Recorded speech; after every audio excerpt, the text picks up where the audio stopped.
verse 1 through verse 5. Oh, everyone that thirsteth, come ye to the waters, and he that hath no money, come ye, buy and eat.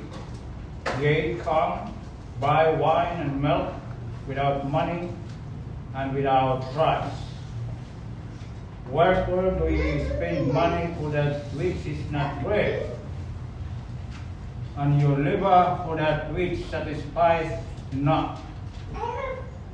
Hearken diligently unto me, and eat ye that which is good, and let your soul delight itself in fatness. Incline your ear, and come unto me. Hear, and your soul shall live.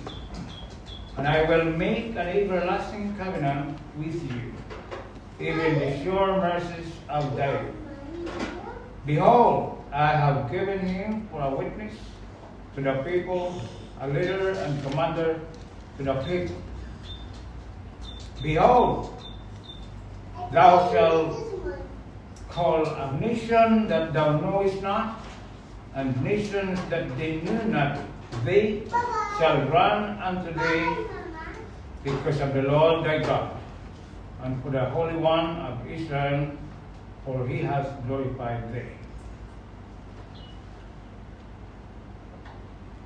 I'll be telling the subject, no money, no worries, based on verse 1. Let's pray. Heavenly Father, thank you for this passage of the Scriptures, Lord, your goodness towards us. Thank you for your children, Lord, assembling together tonight to worship in spirit and truth. And thank you so much, Lord, that you have blessed us, especially with salvation by grace. Thank you for the Lord Jesus Christ, dying for us, that we might have life through him.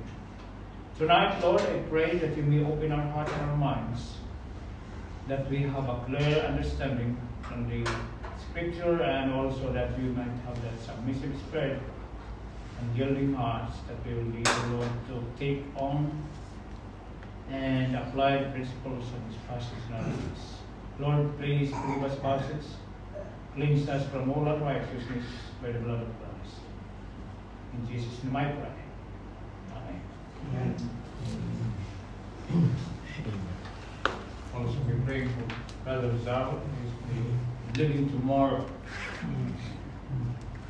He will be picking up his wife and his child. He is extra happy.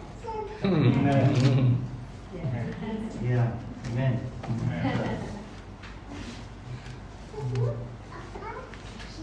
Now, there is a, I don't know if it is fake news, good if it is fake news. There is a move in the Philippines that they will legalize shabu or drugs that are illegal drugs.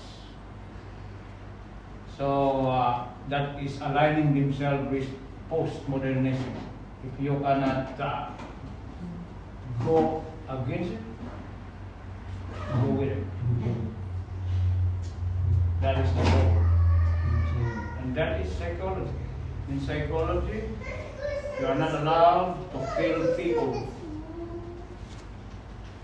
because they have human rights. Even the criminals, the one that killed another person, you are not allowed to kill them. Of course, you are allowed to say gorgeous to him. And that is a big trouble at this time, because almost all what the Turkey did is back. And I'm reminded of Isaiah 5:20. God denounced, and that is the essence, the meaning of postmodernism. Now, this Bible was written thousands of years ago. Yet, if you will look at verse 20, you can see the postmodernism in action. Woe unto them that call evil good, and good evil. That put darkness for light, and light for darkness. That put bitter for sweet, and sweet for bitter. It is horrible. That is postmodernism. And that is now actually some people have a problem of defining deconstructionism. That is deconstructionism. The meaning of what is true is fake, and what is fake is truth. That is postmodernism. And you will discover that. You can get that everywhere. So, even gender. In our time, gender has only kinds of categories. Man and woman. Now, it is multi-lettered genders. That is part of the population actually. You know what is the effect of if you legalize marijuana, marijuana, drugs? That is similar to Australia. It is actually more effective in killing people rather than what Duterte did. If Joel is here, you are killing him silently. Not like Duterte, that you are killing him painfully. It's all. And that is the product of not actually teaching the word of God. Look at our children today. Even in school, many of us teachers are going out from the public school. It's no longer good. It's no longer attractive to become a teacher. It's horrible. I remember I mentioned, when was that? I mentioned it in the last Sunday, that when I announced to my class that there is a test, the 30 students become only 3. They don't like test. This is a postmodern society. What is the standard is no longer.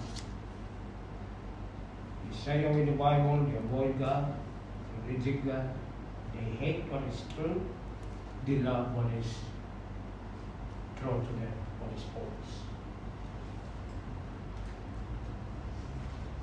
What we can only do is pray to God and call God. That's the only. We don't need to worry or faint. The Bible tells us in Luke 18 verse 1, men ought always to pray.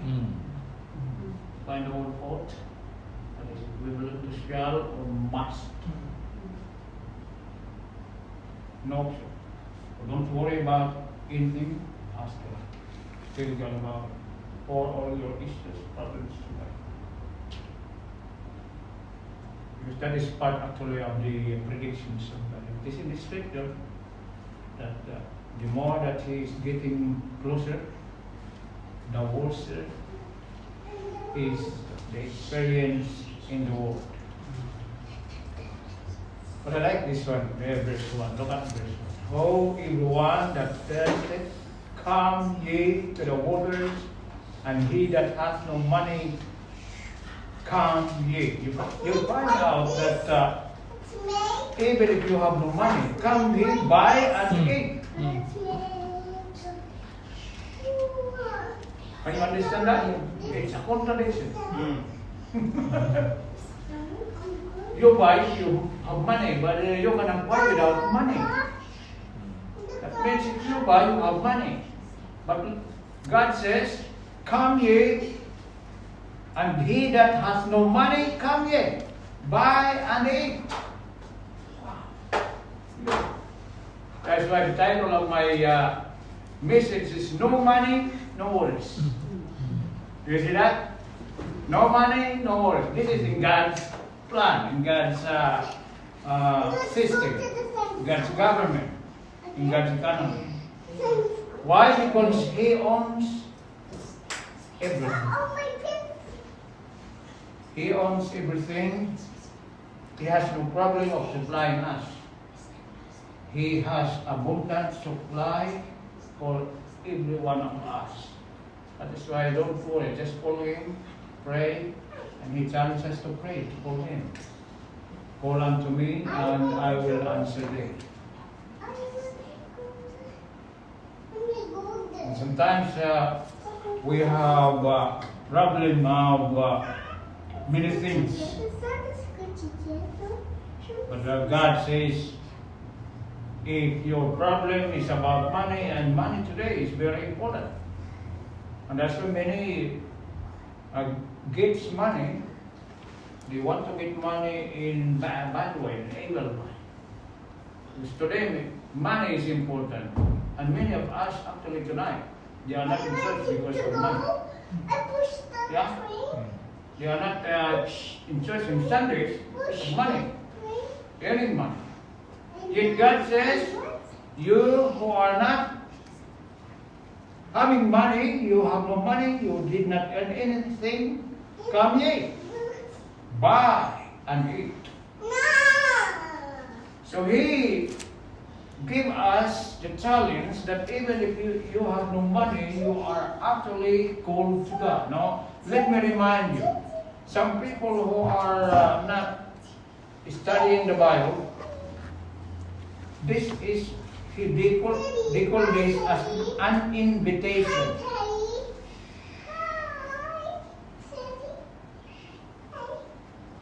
Now, what is the difference between call and invite? Well, before answering that question, do you know that you don't know?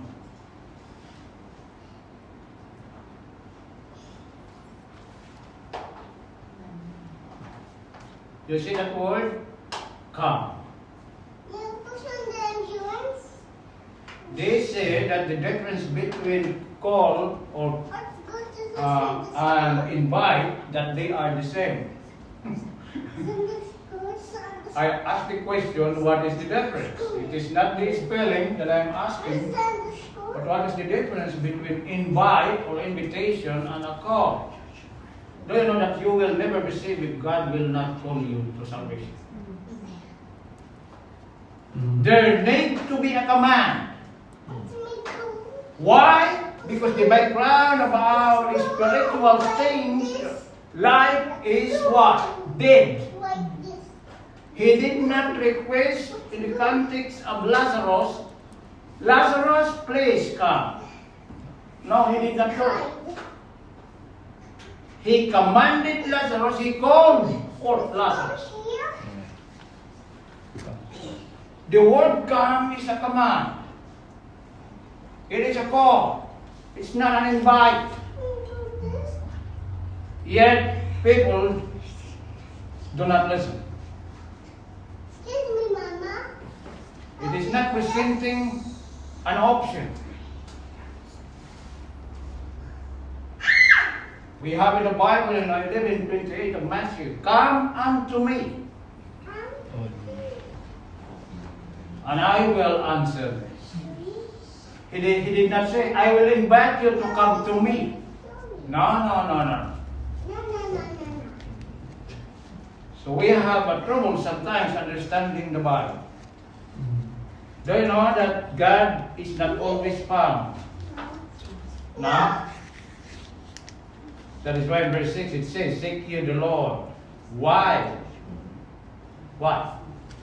He may be found. There are times that you cannot find God. Call ye upon Him while He is near. You see the point? The two words, seek And what's the other one? Call. Again, it's not requesting. Like what he did to Lazarus. He used the word come. Lazarus, come forth.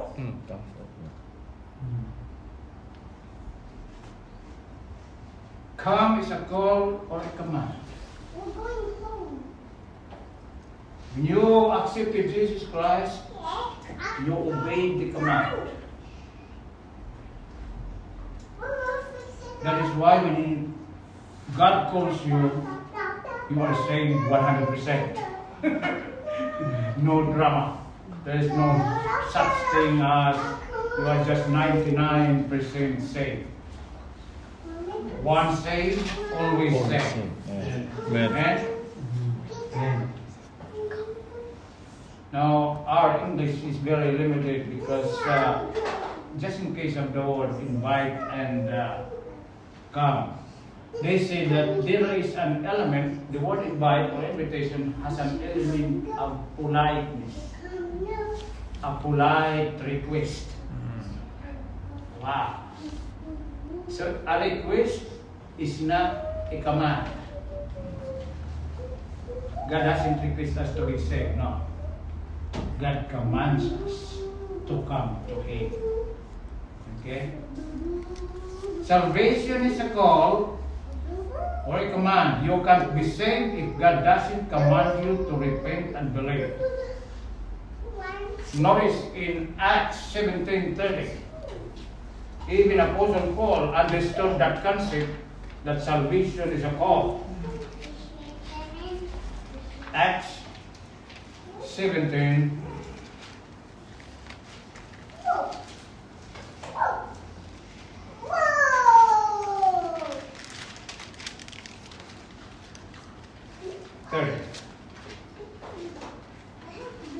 And the times as this ignorance God winked at, but now commandeth some men everywhere to repent. All men. See? And if you read the background, Apostle Paul is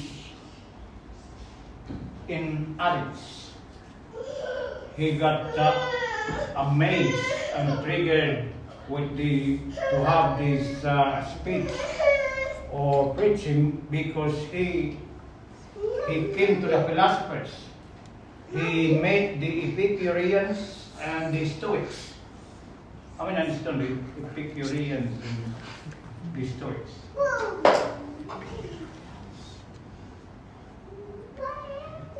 Epicureans are pleasure lover philosophers, while the Stoics are like, people that they don't believe in pleasure. They believe in pain, the opposite. Have you noticed about philosophers that are exactly opposite to each other? Yeah? Like Arminianism and Calvinism, they are exactly opposite. Okay?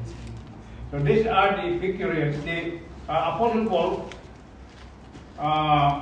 encountered them and argued with them, and he was shocked that they have a concept of God, but it is an unknown God, according to verse 23. That's why I asked you, do you know that you don't know? They claim they know, but actually they don't know. Okay? It is very, very interesting that many people feel like they smart Alex, that they know everything, and yet when you actually ask a challenging question, you will discover that he has nothing. Like your, what's that? Apprentice. Yeah. He was bragging that he knows better than the teacher. And that teacher was listening to him. He has enough How many apprentices have got, brother? Yeah, two. Two. And they are better. Ah, they are from this mother.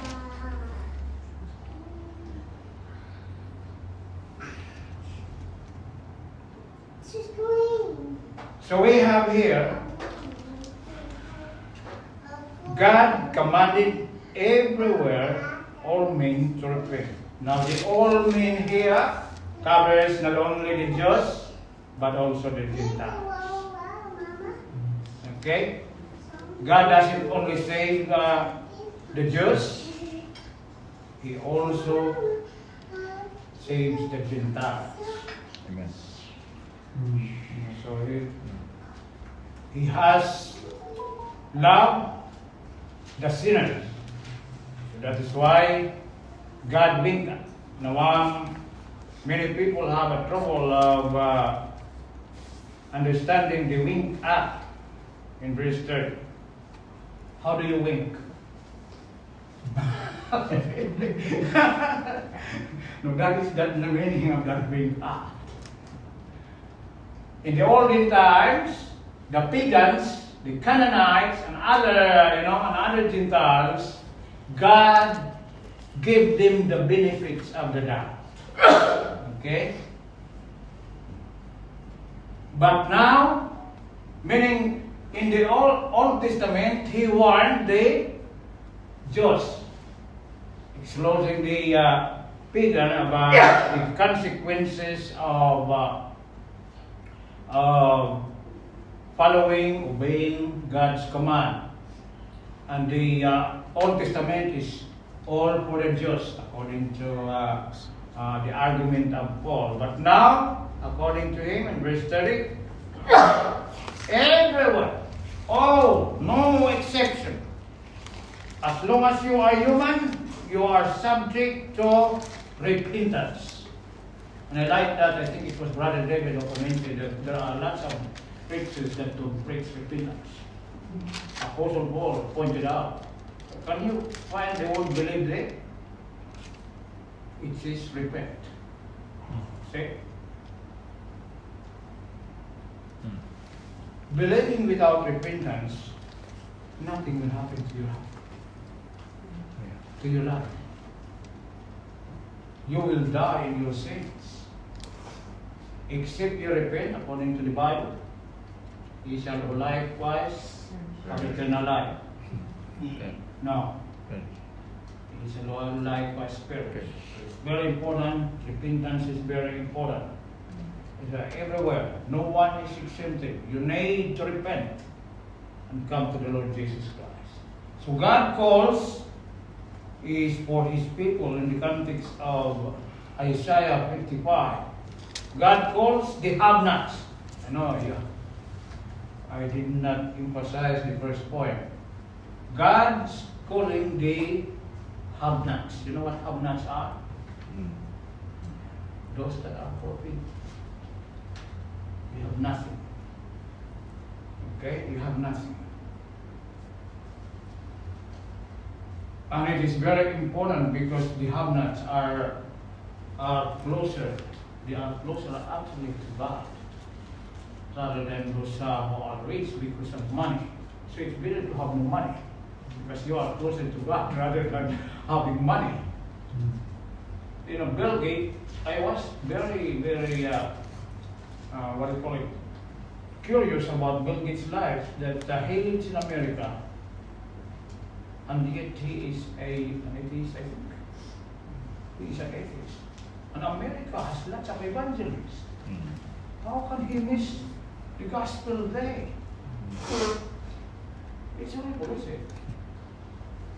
And then, do you know that he already, divorced his wife?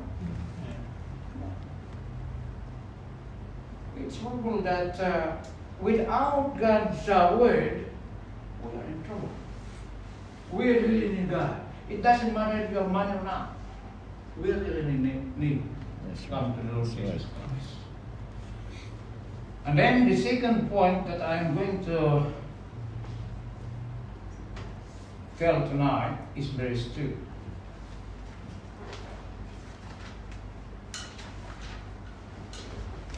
Before leaving verse 1, you notice that word there. Ye come buy wine and milk without money and without price. You know what? There is a wine there. Buy wine and milk without money and without price. There is a verse in the Bible, in the book of Psalms, about what wine is. It is not wine that is similar to drums. No. That is a wine that will make you joyful. Yeah. And in the context of the unbeliever, when they drink wine, they become, in the first reaction, they become smiling. Yeah. I was observing my dad. My dad was an alcoholic. If he can finish two bottles, 3 bottles, or 5 bottles of beer, he's not yet drunk. So he was very friendly.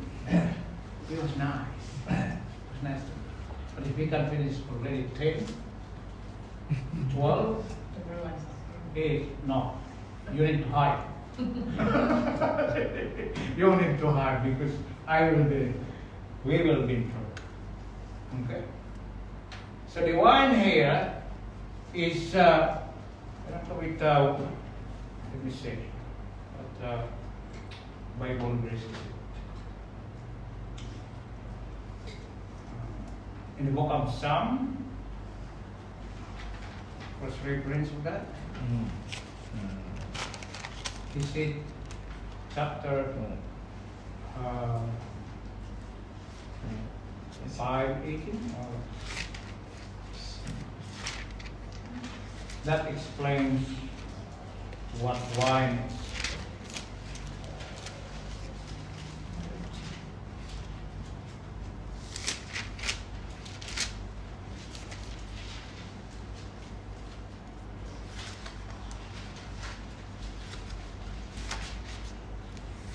Just pop up in my mind when I read that before.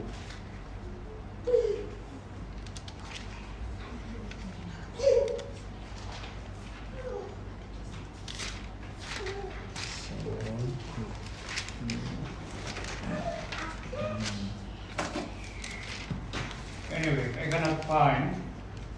That is your homework.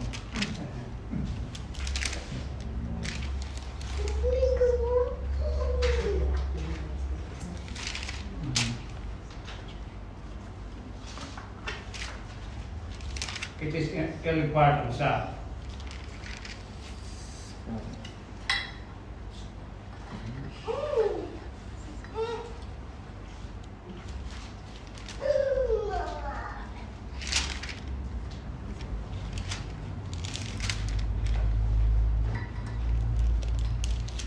Is it 75 verse 8? No. Yeah, 104 verse 15.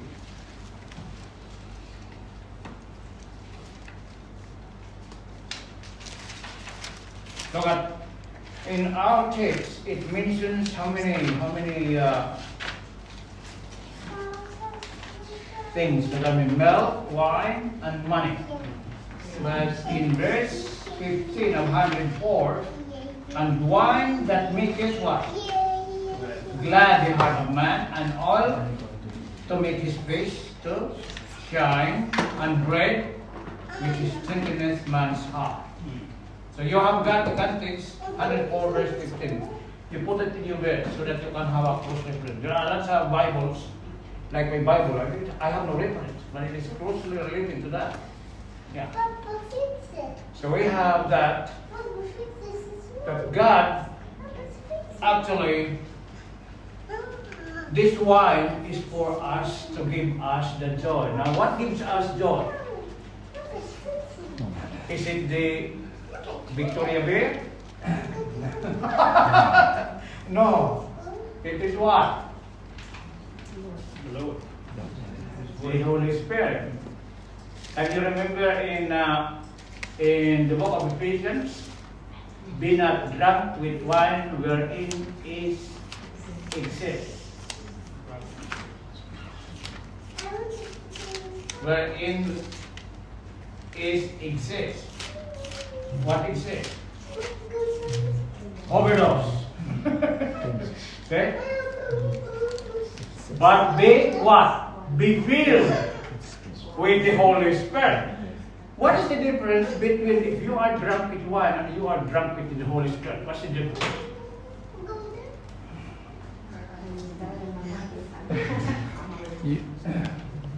Drunk. No side effects with the Holy Spirit. Well done, brother. The Holy Spirit has no side effect. But wine has. See? Notice, parallel that with verse 1 of, is it verse 1? Verse 1 of 55. God is inviting us with having that Holy Spirit in our life. Ye come buy wine and milk, that is a type referring to be filled with the Holy Spirit. No, I cannot do anything without the Holy Spirit. Feeling the Holy Spirit.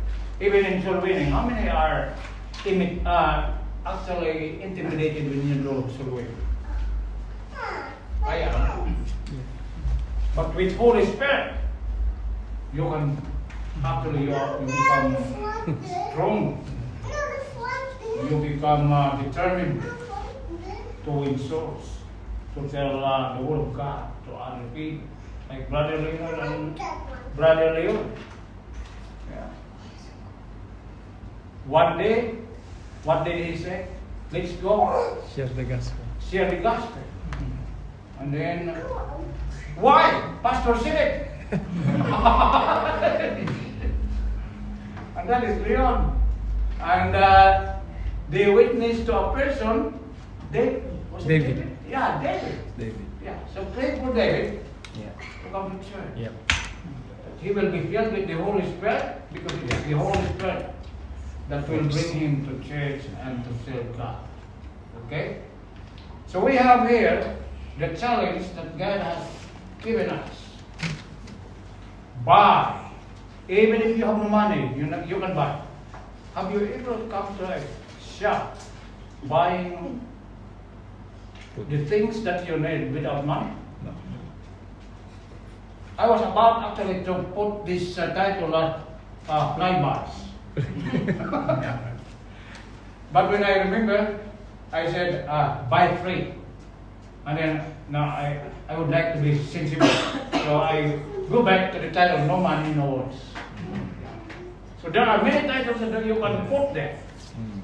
Very good title to challenge us in order to remember what God says.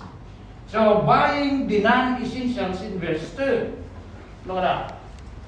Wherefore do ye spend money for that which is not bread? How many are actually, wasting their money, spending their money, which is not meaningful, valuable? That is the non-essentials. Buying the non-essentials is not recommended by God. You just buy what is needed. Non-essentials are luxuries. Luxuries, they are your wants. You know the difference between wants and needs? The needs are what? Are necessities wherein you cannot survive without it. Is water a need or a want? A need. You cannot survive without water. How about a car in the Philippines? I'll not touch here because brother David, he has a long travel. Where are you, Bill Brown or? It's just Kalgoorlie. Kalgoorlie. Yeah. Leonoran, yeah, Leonoran. Yeah. But in the context of the Philippines, do you need a vehicle or a car? No. It's a luxury in the Philippines. And that's why we have pedicab. I have three-wheeled bike. Have you seen that, brother? In the pictures, in YouTube? Ito habal. Yeah. Habal. Have habal-habal. Single That is motor. a flight, yeah. So, you don't need,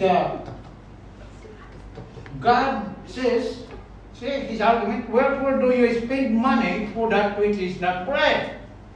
See, it has a deeper meaning on that.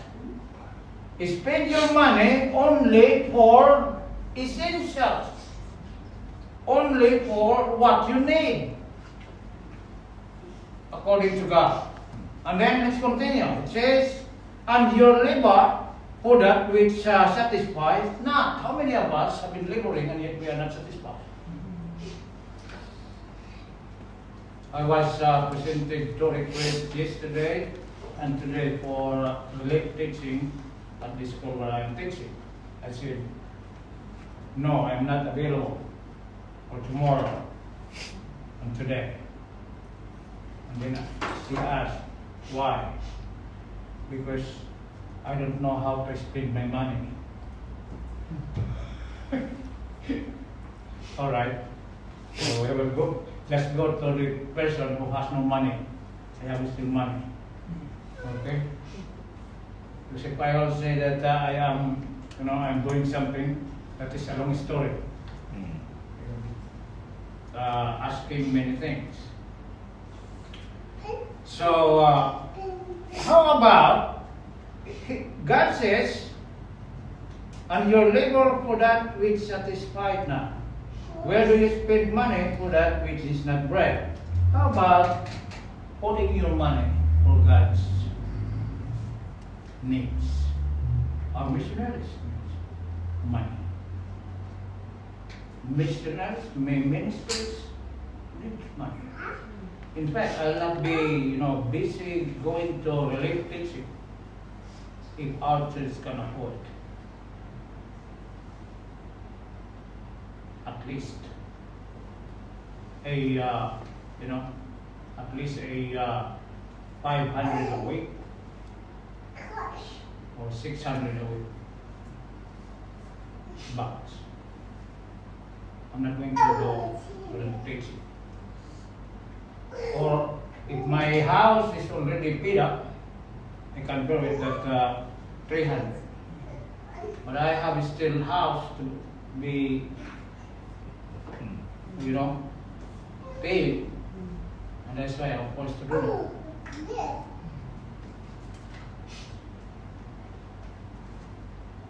So just make your, resources. Use what is godly, what is good for God's ministries, and you will actually receive blessings from God if you offer your money and things you earn for God. And I know many of you here have offered God and see the blessing. Look at Brother David. He is now permanent. Amen. Amen. Yeah. Look at who is the other one? Brother Dirk. Yeah. Brother Dirk is planning to go to the Philippines to open a mission. Yeah. And it is a good, good plan. You cannot be thrown into the ministry. You are always right to do something for God. And if you cannot personally go to the work in the ministry, surrender to the ministry, pray for the ministry. Or give your money to the ministry. There are people who are willing to preach the gospel, to share the gospel, to win souls. Your money can be, can work for you in the ministry. I am not saying that money is evil or the root of all evil. There is no Bible verse that money is the root of all evil. Do you know that? Yeah. Money is not the root of all evil. It is the love or the lust of money. That is the root of it. I heard a preacher that says, money is a good servant, but a bad master. Amen? It is a bad master. Don't make it the boss. Alright? It will ruin your life, your family, and even the ministry. And there are lots for in the context of preachers and pastors that preach just only to earn money. They are actually not serving in the ministry. They are more of a problem than a blessing. Okay? Than a blessing. So, buying the non-essential is the teaching of God. It's not my teaching. Okay? Says, hearken diligently unto me. Now, it is God who is saying that. And eat ye that which is good, and let your soul delight itself in fats. What a beautiful picture of God wants us, He cares for us. So God cares that our life will be meaningful, valuable, and anything that we do is a blessing and joy to God. Everything you possess comes from God. Use it in a godly way. Okay? And then don't waste your money on non-essential. Give it to God. If you how many have money and you don't know how to spend? Give it to me and I will show you how to spend it. Okay? There are lots of missionaries that need support. And then there is no satisfaction in wants.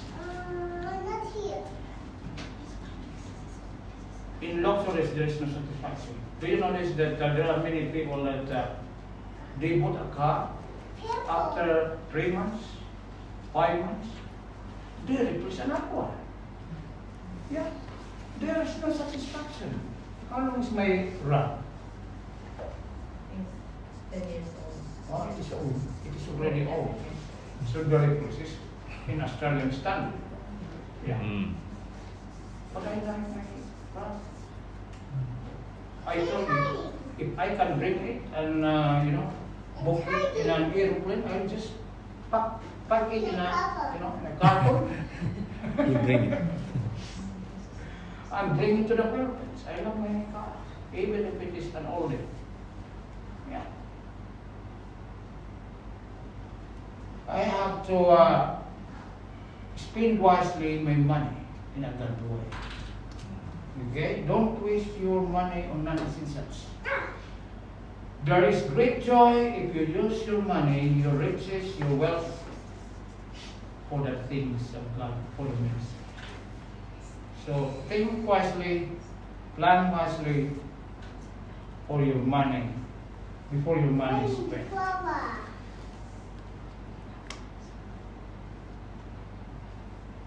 All right. There are still how many verses? 5. There are 5 verses. I have touched on 2. Let us take number 3. It says, incline your ear and come unto me. Very interesting words. Incline and come. What is incline?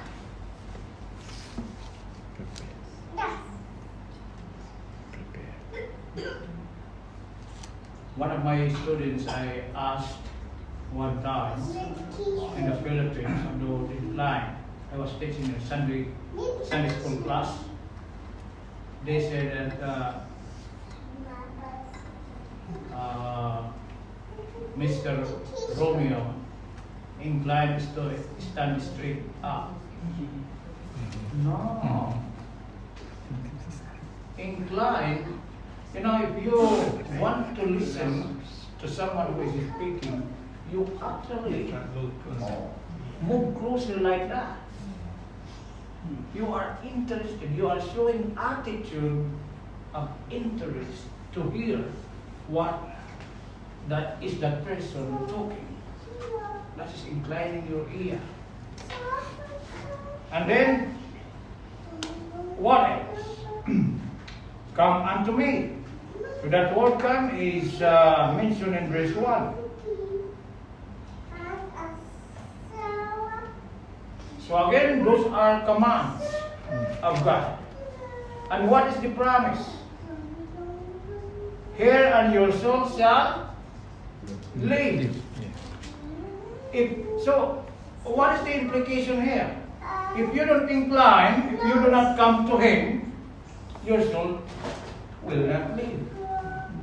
And many of us have many issues about personal problems, family problems, because we don't like to listen to God.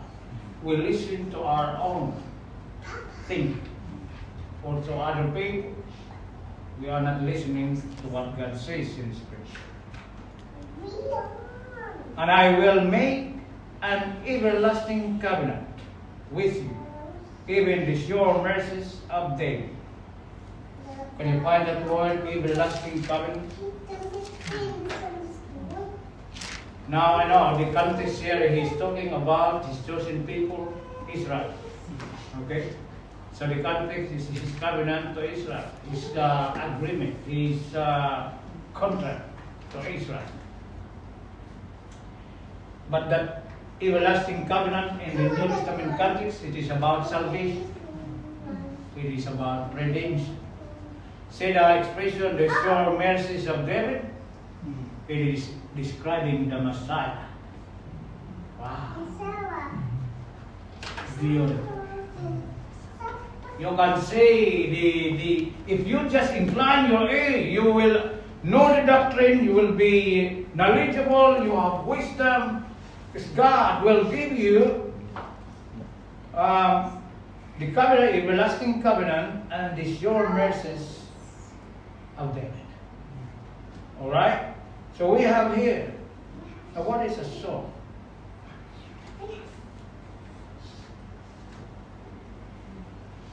And your soul shall live.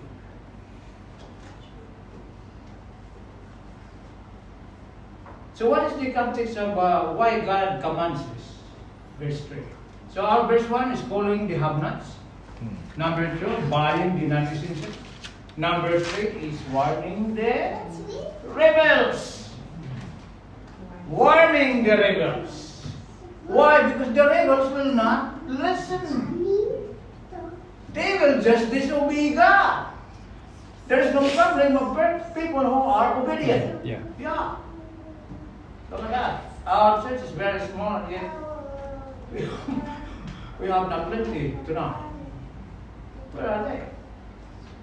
See? Maybe they are buying the non-essentials. They are busy. Okay? So we have here warning to the rebels. Incline your ear and come unto me. Don't incline to your opinion, to your theories, to your, to your, what do you call it, in the Supreme Court? They call it opinion. Their decision is an opinion. Opinion of the justices. Yeah. The majority decision.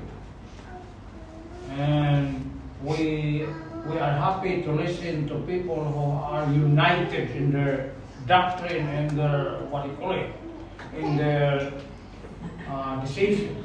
Yet God warns us in Exodus chapter 20, verse 3, or no, 23 verse 2. Yeah, Exodus 23 verse 2, I think. Yeah. We are warned to be very careful and even not to go with the majority. Thou shalt not follow a multitude to do evil. Do you know what shalt means? Must. It is mandatory. In law, there are two kinds of the force of the law. There is a law that is called directory and the other is mandatory. A directory is discretionary on your part. But here, the mandatory is always in law. You can find that if it is legislated by the parliament or by the Congress, there is always shall. That means that it is a mandatory law. It is a must. So the Bible tells us in verse 2, thou shalt not follow a multitude to do evil. So God is saying, even if you are alone, if you stick to the Word of God, listen to His, to His teaching, don't get scared to stand for the throne. Rebels will not do it. They will actually collect opinions of the majority, and whatever is the majority, that is the opinion, and that is the decision, and they will ask to rebel against the government.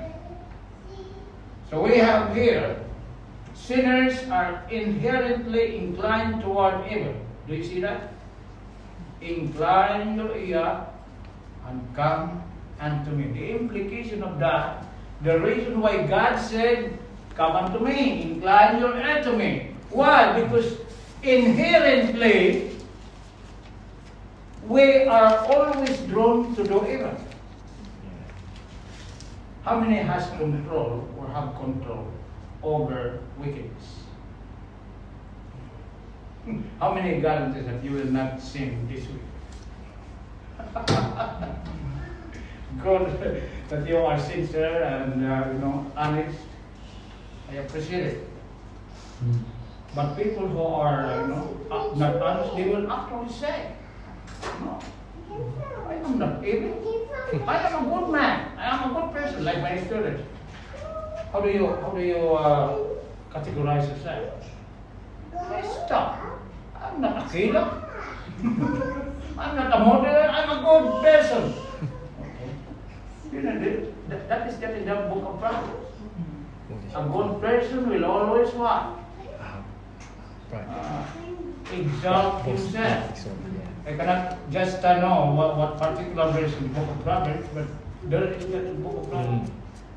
They will brag. A good person will brag according to them, but they are actually sinful people. So God is telling us that we need to go to Him. We are useless, meaningless, and what do you call it? Clueless without God. God is everything to us. So we rely on God. God gives grace to remove your sinfulness through faith in Christ Jesus. And that he mentions about the Messiah, the sure mercies of David. So it is only if you try to make your good, you cannot. Who is trying to be good, and yet you are doing evil? I like that. I read a story before, and I used it as an illustration when I preached in Mount Helena Bible Baptist Church. And this is a person is sunk into a quagmire. What's a sinking quicksand. And this quicksand is smelly. And there was a person around trying to save him. And then what he did, the more that he swam, you know that he sunk. And the man said, don't move. Because if you move, you will sink and sink and you will be buried alive. He didn't listen. When he sank, he sank in the west. And when he moved, he tried to get out from the quagmire. He sank up to here. And that is the time that he realized, I'm not going to move. I listened. And what the man did, get a long stick and throw it to him with the, he was holding the other end, and then tried to pull him. Don't move, just cling and hold to this stick, and I will pull. And he can say, what is the lesson? We are trying to, to work for God and everything, especially in salvation. It doesn't work. It is God's grace. It is God that will actually save us. His grace is sufficient for us. Okay? We need to be totally dependent on God. That is why we need to put our life in Jesus Christ. Okay? So we have here warning to rebels. Give God your life. Obey Him, and God will give you the grace. God gives grace to remove your sinfulness through faith in Christ. When God calls you to salvation, don't ignore it. Repent and believe in Jesus Christ. Okay? Don't ignore it. And that is why God says, I will give you the sure mercies of David. I will give you an everlasting covenant. Isn't He good that He give us eternal life when we trust in Jesus as our Savior? Yeah, that is everlasting covenant. So tonight, I'll just close at verse 3, because we might not go home if I will continue up to verse 5. Okay? Let's pray. Gracious Lord and Heavenly Father, thank you for this preaching tonight. Thank you, Lord, for your faithfulness towards us. Thank you, Lord, for your word. And thank you for the warning. And then putting us, Lord, reminding us that we need to spend our money, our wealth on something that is needed, especially for ministry. And also that we need to prioritize our service to you, Lord. That we need to be aware of winning the lost for the sake of Christ. Lord, I commit all these things to you, and I well. It is my prayer. Amen.